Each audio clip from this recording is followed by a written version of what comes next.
Ndugu brother mpenzi mtazamaji, wale ambao hamjaitoka huku, leo ninakupeleka mpaka Vietnam. Clary KO Pampata kwenye Eurocinema. Kwa hivyo ujisikie umebebwa na chopa, ujisikie hapa basi umesafiri ukaenda ngambo. Julio hii na kupeleka na chopa tatu mpaka kura upande wa Vietnam shisha. Wow, mtazamaji, uko Vietnam sasa wewe.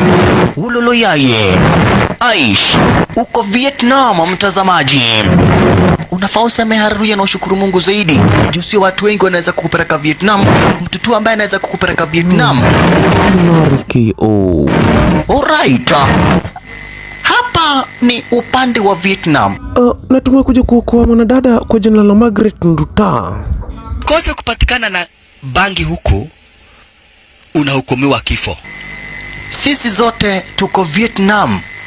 Wewe plus mimi tuko Vietnam. Mbele yao wana NVA, wana National Vietnamese Army.